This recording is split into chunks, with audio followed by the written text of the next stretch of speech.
नमस्कार दोस्तों, स्वागत है एक बार फिर से रोजगार समाचार में। HGPGIM nursing officer, stenographer, operation theatre assistant recruitment 2025 के लिए नोटिफिकेशन जारी किया गया है। 1479 पदों के लिए, यानी संजय गांधी स्नातकोत्तर आयुर्विज्ञान संस्थान के अंतर्गत नर्सिंग ऑफिसर के पदों को भरा जाना है। तो दोस्तों, इस वीडियो के अंतर्गत हम पदों से संबंधित डिटेल जानकारी आपको उपलब्ध करा रहे हैं, इसलिए वीडियो पर हमारे साथ अंत तक बने रहें। साथ ही वीडियो को एक लाइक कर दें, अपने दोस्तों में शेयर कर दें। चैनल पर पहली बार आए हैं तो चैनल को सब्सक्राइब कर लें। लेटेस्ट रोजगार समाचार डेली हिंदी में जानने के लिए आओ शुरुआत करें नए कल की। तो दोस्तों, HGPGIMS recruitment 2025 medical and administrative jobs के लिए यहाँ नोटिफिकेशन जारी किया गया है। इसके अंतर्गत nursing officer, operation theatre assistant की जो टोटल पद हैं और अन्य पदों की जो टोटल वैकेंसी हैं 1479 हैं। एज लिमिट 18 से 40 साल के बीच होनी चाहिए। 1 जनवरी 2025 के आधार पर सैलरी जो होगी यहाँ पर लेवल 1 में लेवल 1 से 7 के अकॉर्डिंग यहाँ 7 CPC के अकॉर्डिंग दी जाएगी। एजुकेशनल क्वालिफिकेशन 10th 12th और diploma, graduate, PG post wise यहाँ रखी गई है, जिसकी हम आगे चर्चा करेंगे। सिलेक्शन प्रोसेस इन पदों पर कॉमन रिक्रूटमेंट टेस्ट CRT के द्वारा रिक्रूटमेंट होना है और स्किल टेस्ट लिया जाएगा जहां भी लागू होगा और डॉक्यूमेंट वेरिफिकेशन किया जाएगा। ऑनलाइन आवेदन की अंतिम तिथि पहले 18 जुलाई थी, इसको एक्सटेंड कर दिया गया है 31 जुलाई 2025 तक। जॉब लोकेशन जो है लखनऊ उत्तर प्रदेश में पोस्टिंग दी जाएगी। यहाँ जो पोस्ट वाइज वैकेंसीज हैं, नर्सिंग ऑफिसर के 1200 पोस्ट हैं, जूनियर अकाउंट ऑफिसर के 6 हैं, टेक्निकल ऑफिसर CWS बायोमेडिकल के 1 पोस्ट है, न्यूक्लियर मेडिसिन टेक्नोलॉजिस्ट के 7 पोस्ट हैं, स्टोर कीपर के 22 पोस्ट हैं, medical social service officer grade 2 के 2 पद हैं, सीनियर एडमिनिस्ट्रेटिव असिस्टेंट के 32 पद हैं, स्टेनोग्राफर के 64 हैं, CSSD असिस्टेंट के 20 हैं, ड्राफ्ट्समैन का 1 पद है, हॉस्पिटल अटेंडेंट ग्रेड 2 के 43 पोस्ट हैं, OT असिस्टेंट बैकलॉग अनफिल्ड जो वैकेंसी हैं 81 हैं। ओवरऑल पदों की संख्या है 1479। यहाँ जो सैलरी होगी पोस्ट वाइज, नर्सिंग ऑफिसर की लेवल 7 में, junior account officer, technical officer, store keeper, medical social worker, social service officer grade 2 के लिए लेवल 6 में वेतनमान दिया जाएगा, जबकि लेवल 5 में न्यूक्लियर मेडिसिन टेक्नोलॉजिस्ट और OT असिस्टेंट, लेवल 4 में senior administrative assistant, stenographer, CSSD assistant, draughtsman के पदों के लिए, और लेवल 1 में हॉस्पिटल अटेंडेंट ग्रेड 1 के पदों पर वेतनमान यहाँ पर फिक्स किया जाएगा। एज क्राइटेरिया जैसा कि पहले बता चुके हैं, 1 जनवरी 2025 के आधार पर 18 से 40 साल के बीच होनी चाहिए। अपर एज में 5 साल का SC/ST को और OBC को 3 साल का रिलैक्सेशन दिया जाएगा, जबकि डिपार्टमेंटल कैंडिडेट्स को यहाँ पर 3 साल का रिलैक्सेशन दिया जाएगा, लेकिन उन्होंने 3 साल की रेगुलर सर्विस की हो।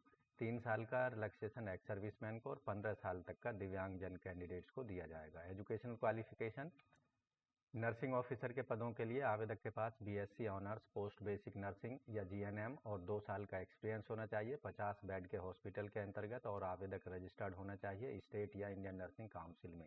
जूनियर अकाउंट ऑफिसर के लिए BCom 55% मार्क्स के साथ ही अकाउंटेंसी के साथ में और 2 साल का एक्सपीरियंस होना चाहिए, कंप्यूटर नॉलेज चलाने का ज्ञान होना चाहिए। टेक्निकल ऑफिसर CWS बायोमेडिकल के पदों के लिए डिग्री होनी चाहिए इलेक्ट्रॉनिक्स, ग्लास, मैकेनिकल इंजीनियरिंग या डिप्लोमा 3 साल का रिलीवेंट फील्ड में और 5 साल का एक्सपीरियंस होना चाहिए डिप्लोमा होल्डर्स के लिए। न्यूक्लियर मेडिसिन टेक्नोलॉजिस्ट के लिए BSc लाइफ साइंस या साइंस में 1 साल का DMRIT डिप्लोमा और 1 साल का पोस्ट डिप्लोमा एक्सपीरियंस यहाँ पर होना चाहिए।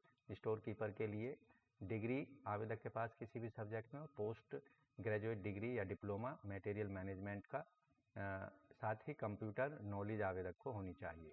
मेडिकल सोशल सर्विस ग्रेड 2 के लिए मास्टर डिग्री होनी चाहिए सोशल वर्क में, और एक्सपीरियंस वेलफेयर हेल्थ एजेंसी के अंतर्गत ऐसे कैंडिडेटों को प्रेफरेंस दी जाएगी जिन्होंने का एक्सपीरियंस मेडिकल पब्लिक हेल्थ के अंतर्गत है, और यहाँ कंप्यूटर को चलाने का ज्ञान होना चाहिए। सीनियर एडमिनिस्ट्रेटिव असिस्टेंट के लिए आवेदक ग्रेजुएट होना चाहिए। टाइपिंग स्पीड 30 वर्ड पर मिनट की इंग्लिश में और 20 वर्ड पर मिनट की हिंदी में होनी चाहिए। 1 साल का आवेदक को गवर्नमेंट एक्सपीरियंस डिपार्टमेंट का होना चाहिए। बाइलिंगुअल टाइपिंग यहाँ पर आवेदक को आनी चाहिए। 2 साल का यहाँ इन पदों पर प्रोबेशन पीरियड रखा गया है। स्टेनोग्राफर के पदों के लिए आवेदक ग्रेजुएट होना चाहिए और स्टेनोग्राफी में 80 वर्ड पर मिनट की स्पीड, टाइपिंग में 30 वर्ड पर मिनट इंग्लिश में और 25 वर्ड पर मिनट हिंदी में होनी चाहिए। कंप्यूटर नॉलेज आवेदक को हो और बाइलिंगुअल टाइपिंग यहाँ पर रिक्वायर्ड है। 2 साल का प्रोबेशन पीरियड होगा।